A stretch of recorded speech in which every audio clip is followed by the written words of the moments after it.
Hansay ni Tetemawak, Veronica Johnny, and Sikasan Nian Nehiao Esqueo. Hello, my friends.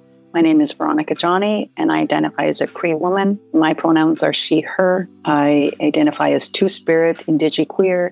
I'm a multidisciplinary artist. I live in Northern Ontario, and I'm from the Northwest Territories. My nations are Cree Métis on my mother's side and Dene Scottish on my father's side, and I'm a proud member of the Athabasca Chipewyan First Nation. Hi, and that's one.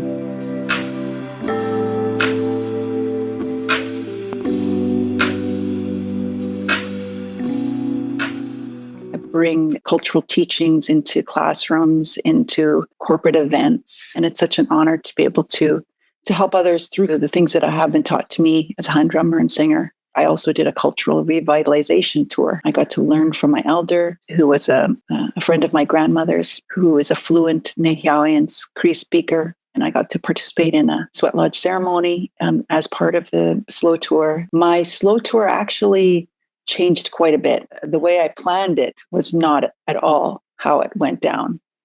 My original plan was to go into 7 schools, 2 major performance events, and 2 community events.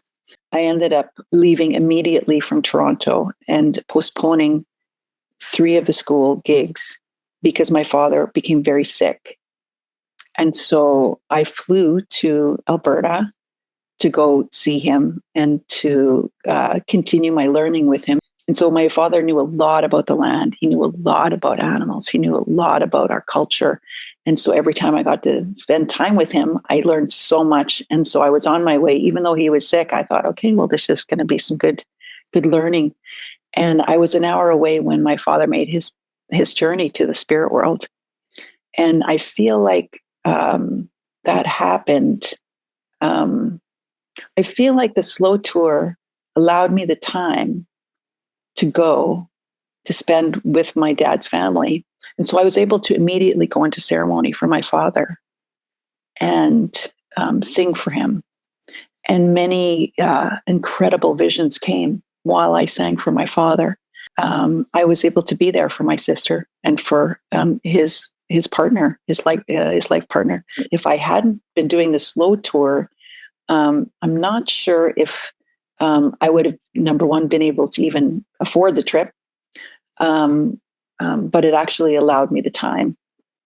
But I felt that it was important for me to go and fulfill one of the performances that I had committed to, the Walrus Gala. And I got to honor my father during my performance. I've spoken a few times about the word tawau in my mother's language and my language of Nehiawean.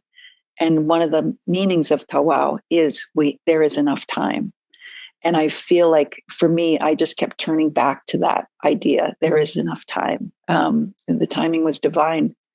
You know, the fact that I could go into Sweat Lodge and honor my father days after he made his journey was almost like it was the 5th day after he passed that I was in ceremony.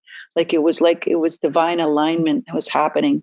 Being able to be in these spaces is so important. And being able to have the time to be in these spaces is so important. And again, the slow tour allowed for that time. And then right after that, I came back to Toronto and I did go into some schools, shared some teachings, some music. And I found that I didn't need 2 days to a week to recover. You look at the way I operated before, I would overwork myself. I would basically arrive and I would just work nonstop. And then I would leave and it would take me a week, 2 days to 3 days to a week to recover. The mindset I feel like is being pushed on us as artists is the treadmill. Like it's the constant, there's just no stopping. You just get on the treadmill and you can't even think. You just got to we're moving and keep going. And going more slowly ties into Indigenous ways of knowing and being. Like there is enough time to wow. When you're in a canoe and you're going against the flow, you really have to like bear down and you're like really deep and you're going in deep, right? It's exhausting. When you're doing slow tour, it's kind of like you kind of need to change your mindset into stop and see and smell the flowers.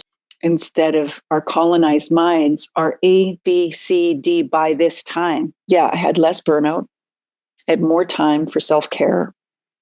Um, I was able to rest more in between doing the work versus just a whole bunch of work and then a whole bunch of rest, and more in community engagement.